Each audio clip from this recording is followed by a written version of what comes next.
More than 100 countries now recognise the newly formed Syrian coalition as the sole representative of the Syrian people. The decision opens the way for greater assistance to forces fighting the regime of Bashar al-Assad, which have been criticised for not being organised and representative enough. As diplomatic activity ramps up, the situation for Syrian refugees is worsening by the hour. More than 500,000 refugees are seeking international aid, and the numbers are climbing by more than 3,000 a day. In fact, the figure is probably much larger, with agencies estimating at least another 300,000 people have yet to register as refugees. Now, let's take a look at those statistics as to who has headed where.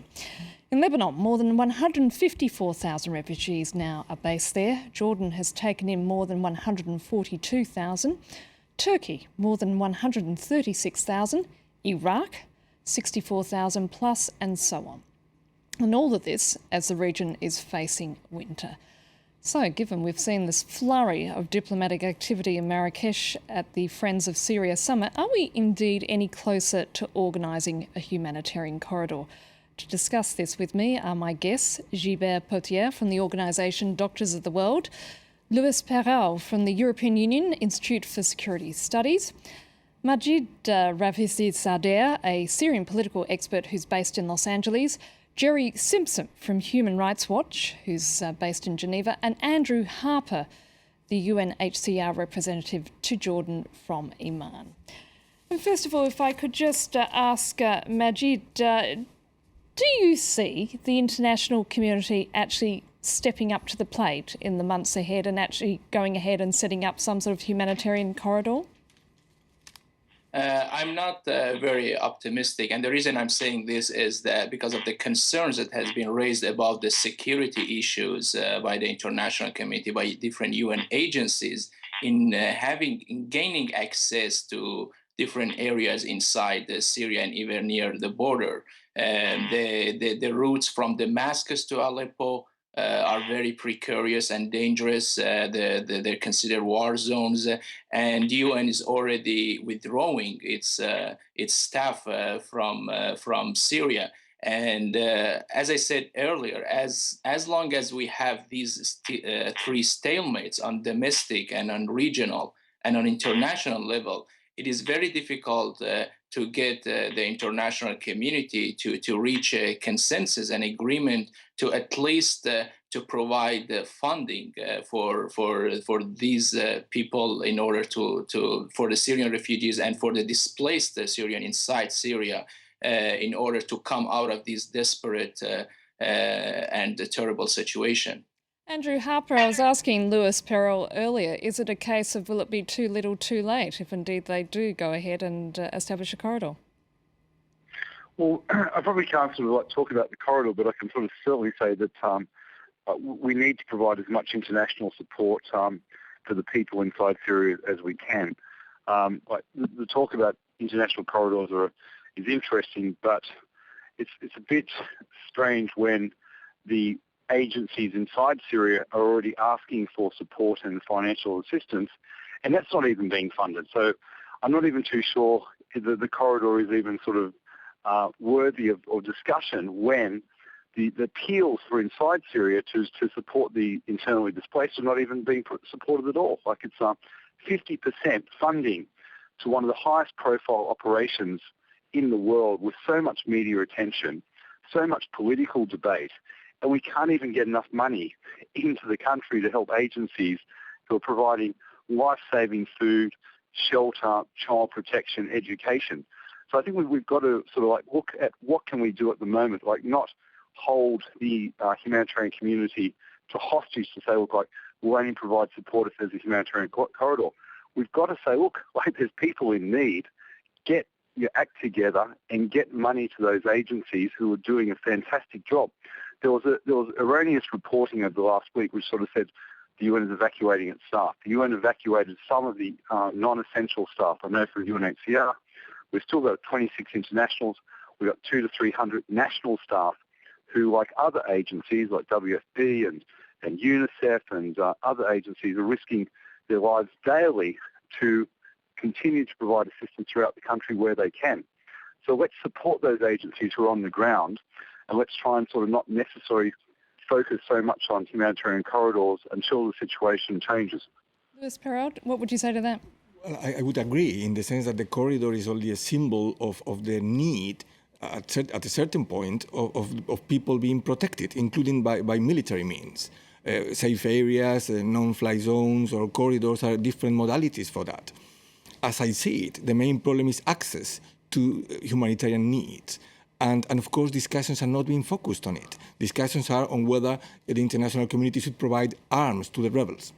And I believe that the rebels should win and are going to win because this is the only possibility when you have a regime killing its own people. But of course, we are now thinking of arms that will be provided in order to fuel a conflict instead of arms being provided by the international community to prevent the conflict escalating. That could have been done at an earlier stage. Gilbert, your organisation clearly wants to get in on the ground. You must be massively disappointed, as Andrew Harper was just pointing out, at the fact that the international community has failed to get its act together. Yes, of course, but it's not so simple, because of course we want to be independent and we want to go first to the civilian, but it's not so easy because Syria is a country with a strong regime and which is not in the way to give the hand and to hand over with the rebels and the Free Syrian Army. So it's not so easy to ask for corridors. Let's say it's not a solution. It's just to help the UN agencies inside Syria. But at the beginning, we were inside Syria, helping for Iraqi refugees. But after a few months, the regime, when we just changed our general coordinator, didn't give us a visa to come back. But it's not so easy, because even with neighborhood, Turkey is not so clear what Turkey wants to Syria. It's not so easy to see if Lebanon, Turkey and Jordan wants really that Bashar fled away without any succession or any handover with another people or another strong political regime. Majid, given that we now have more than 500,000 people displaced in a region not known for its stability, that doesn't bode well, does it? Right. I think going back to the question that you made was a good question. I think we don't really need to make humanitarian corridors in a sense that the UN agencies have to be present in Syria. I think one other way is that the activists in Syria has been saying, and some agencies inside Syria is saying, is that they can have just communication with these activists and provide them with some fundings that they can provide at least food and the basic needs for the Syrian for the displaced Syrian inside the country. And I think the second thing, as your other guest mentioned, I think to get enough donations and funding in order to provide camps at the borders. Lebanon doesn't allow camping, but I think the other countries, Jordan, Iraq, Turkey, to provide camps for these people to survive the winter. Andrew Harper and Aman, the reality is the world continues to drag its feet on organising some sort of formal structure for humanitarian assistance. What is happening on the ground in Syria? I mean, how many of those rebel groups are able to provide food and other supplies? And say, for instance, those jihadist groups, are they capable of doing anything as such?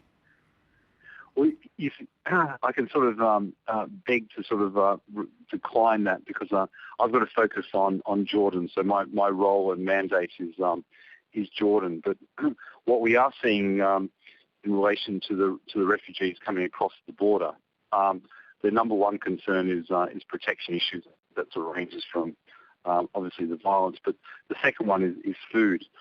And if we wish to try and mitigate the population displacement in Syria, and we wish to look at trying to prevent or to mitigate the numbers of people coming across the border unnecessarily, then we have to look at two main issues, and that is ensuring there's protection in the areas where people are extremely vulnerable and getting the food supplies in place.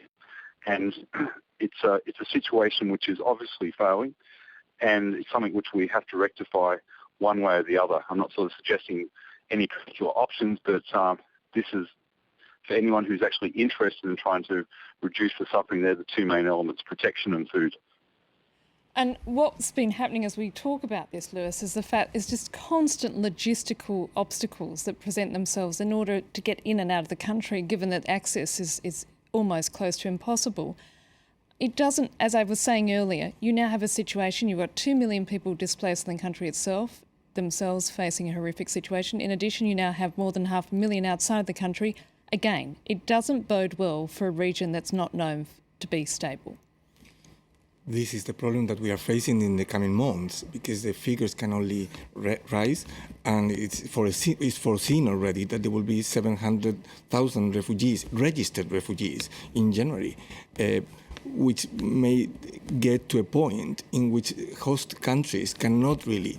They'll lose patience, won't they, in a way? I mean, Jordan already has a situation with refugees from the Iraq War, not to mention Palestinians as well. And Jordan needs aid itself. I mean, it's getting aid from the US and from other countries in the Gulf.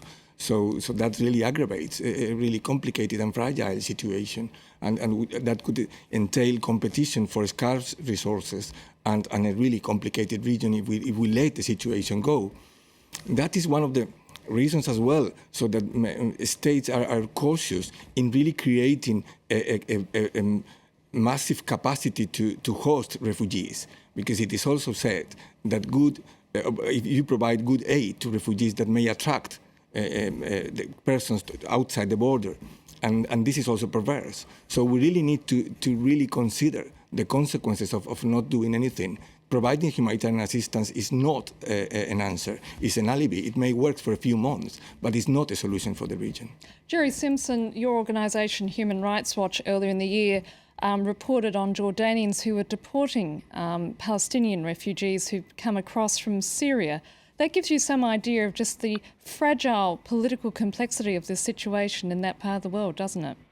There's no question that Jordan is right up there in terms of fragility. Yeah, they have very delicate demographics, where some people say over 50% of the population is Palestinian already. So there's no question that the particular issue around Palestinians is very sensitive in Jordan. I just wanted to make a couple of comments on what's been said so far. In terms of assistance, we understand the countries that are struggling to get their own people to work are nervous about allowing refugees to live in cities and towns and access work. But just following on from the comment just made that humanitarian assistance is a short-term solution, it would be worrying if these countries start following the Jordanian model, which was introduced in around about September, October, where everyone arriving has to go to a camp. Turkey has managed to get away with it so far because it has enough money to run those camps itself, although it's also started to ask for outside help. But clearly a solution would be to let people to live outside of camps, to live in towns and cities, in host families, in host communities, and try and support themselves. That's clearly a better solution over, say, a 12 or 18-month period than funding massive refugee camps. Secondly, I wanted to underline the fact that, yes, there's nothing unlawful about assisting people inside Syria, including near the borders between Syria and Turkey and Iraq. But that kind of assistance should never be used as an excuse for preventing people from crossing into neighboring countries to seek refuge. And that's the kind of language Turkey in particular has been using recently, where they're saying, we don't need to let people into the country if we can look after them inside Syria. And to give you a concrete example, in the area we visited 2 months ago, recently, there were aerial attacks by the Syrian military that landed within a couple of kilometers of newly ad hoc established internally displaced persons camp. People who, when we interviewed, said that they wanted to get to Turkey but had been blocked at the border. So there's a very real danger for Syrians trying to flee abroad who get stuck at the border and don't have the protection they need, as Andrew from UNHCR in Jordan was saying. And actually, at that point, let me just bring in Andrew, given what Jerry was just saying about Jordan insisting that people stay just in the camps and are not allowed to move into towns and villages. That must pose a logistical difficulty for your organisation. Well, it's massively difficult because again, if you sort of see that 500 to 1,000 people arrive every night, and we've got to provide accommodation, which is just a tent, but we've got to provide food, water, education, health facilities. It's just a daunting task, but you've also got to put your heart out to the Jordanians as well and sort of say, look, like they've got 220,000 people in the city already. They've got scores of thousands of Iraqis. They're running a budget deficit of about $16 billion, which is increasing by about $5 billion a year. They don't have any water. They don't have any sort of natural mineral wealth. And the international community is saying, look, like we can't sort of the problem in Syria, but it's okay because we've got countries like Jordan and Lebanon and Turkey and Iraq around them, and they can absorb them. And we'll sort of pay them pittance to sort of deal with the response until we can sort of find a solution. And like Jordan's got every right to sort of say, look, we've done enough. And so it's really at a point like this where we've got to put the pressure on the international community and say, look, if we want to keep the borders open, we have to demonstrate to countries like Jordan that we're actually committed to international burden sharing. There's a lot of great meetings that are going on about discussions about Syria, but there's actually very few meetings talking about the humanitarian consequences of the situation in Syria on the neighbouring countries. And Jordan is very fragile. It needs the support of its friends. I'm afraid that's all we have time for. So at this point, I'd like to thank my guests who were joining me tonight. First of all, Gilbert Potier, Louis Pral, Majid Rafizadeh, also Jerry Simpson, and as we were just talking to him, Andrew Harper, the UNHCR representative in Jordan. I'd like to say thank you again for participating in the debate. And that's it for this edition. Do stay with us for more news and headlines coming up very shortly.